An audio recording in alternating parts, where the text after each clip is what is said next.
Please allow me to first to thank the organizers of this very important conference for inviting me to speak and for their sincere support in the many projects I've worked on.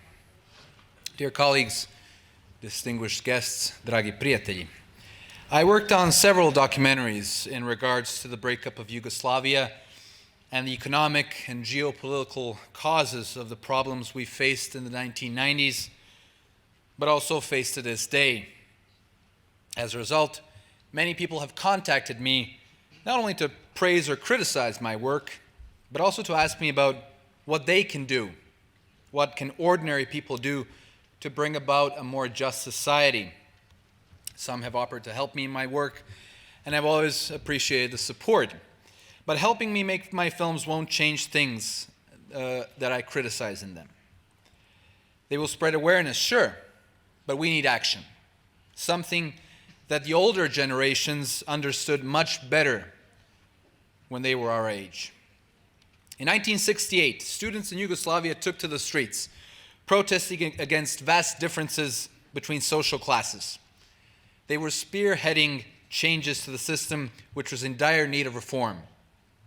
The students were aware that it is their energy that is the driving force for restructuring a society for the betterment of the majority, and that public opinion was that the youth is the future and therefore responsible for shaping that same future. They forced their president to admit that they were right and accept their demands. Today, a large-scale rebellion of that nature seems quite impossible, but in fact, it's not impossible at all. The problem we face today is apathy. While students in the past felt compelled to be the loudest voice in the struggle for changing the system, I'm sad to say that it seems many students focus on finding ways to situate themselves as best as they can within the existing system. Though they know that we live in a system which favors the few at the expense of the many, they cower before it, tremble at the very notion of sticking out from the pile, expressing their dissent or going against the system. The prospect of not being able to find a job, since nobody wants a troublemaker in their ranks, is simply too tragic of a thought for the average student. The thought that one day he or she might become among the chosen few, the ones who sit on top of the pyramid, calmly drinking their expensive drink, smoking an imported cigar, enjoying in every possible luxury, and watching over the mortals throwing away their lives for their childish ideals, simply sounds a lot better. And all they have to do is protect the system at any cost, even though they realize how rotten the foundations are. This is the world we live in. A youth being told that society doesn't matter. What matters is how far the individual is ready to go to secure the best possible position for oneself and perhaps a few around him or her. Many are conditioned this way. Though hopes were high in 2000, when the youth believed that things would suddenly get better for everyone by the sheer fact that one man was removed by power, it turned out that things can get better if people don't continually work on that. This is where the media and many NGOs came in. Democracy and freedom had come, and why, for God's sake, would anyone still want to protest? Protesting was Slobodan Milosevic's tool for getting what he wanted done. To those who opposed him, protesting had only been a tool to fight Milosevic. After all, Milosevic didn't go away peacefully. He went away after the parliament and state television buildings were set ablaze by protesters. People got tired afterwards. They were told that what was to happen next had to happen, and the powers that be were given blessings by the self-proclaimed protectors of humanity and peace. You know, those countries that bombed us the year before the revolution. And the domestic politicians who defeated Milosevic were rewarded. The people protesting in their favor were not.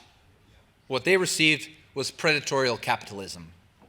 State companies that were privatized first showed a decrease of 45% in employment over the first 2 years of private ownership. To speed things up, the government came up with a new law requiring staff to be sacked prior to sale in order to attract investors. Unemployment in Serbia steadily grew, quickly reaching 32% within 4 years. By 2012, it stood at 24%. Sounds better? No, just an illusion. because Serbia adopted the modern American model for calculating unemployment, labeling those who weren't actively seeking jobs as out of the job market and technically not unemployed, even though they still had no jobs. If you included those, the real unemployment rate was 34%. 34%. To put that in perspective, at its peak in 1933, unemployment during the Great Depression in the United States reached 25%, a figure that was not then calculated to exclude a significant portion of workers. Thus, the people were afraid of losing their jobs, afraid of inducing new change that would maybe make things even worse. And when you keep people afraid and demoralized, you can control them. They see their role in life as passive bystanders instead of active participants and potential game changers. Social justice became a word used by the political elite in election campaigns. The people be damned. Sounds gloomy? I find it inspiring. Can you imagine a better time to be a young man or woman? Living in a time when you are needed.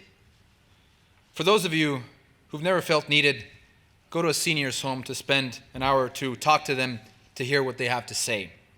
Listen to how much they'd like to contribute more to their society, though many unfortunately can't because of their physical limitations. Our elders were taught that we are a part of society, not just consumers who compete in expensive toys. At the end of our lives, we won't ask ourselves why, if we did all that we could to buy the latest iPhone or the newest BMW. We'll ask ourselves where we left a trace in our society. Would we really find happiness in only giving to our own offspring while leaving them in a crumbling society? Our children would have money but will remain poor. Wealth, we usually say, comes from having true friends. And friends help other friends. We are all potential friends, and wouldn't we want our friends to be happy? If our activities affect the lives of people, even in the smallest of communities, we have done a great thing for humanity. Together, by uniting communities, we can change many things in Serbia, as do students and many who are wronged in countries worldwide, from Argentina to France, for example. Only a free man can be called a man. Same goes for women, of course. At the end of our lives, it won't matter if we achieved what we fought for during our lives.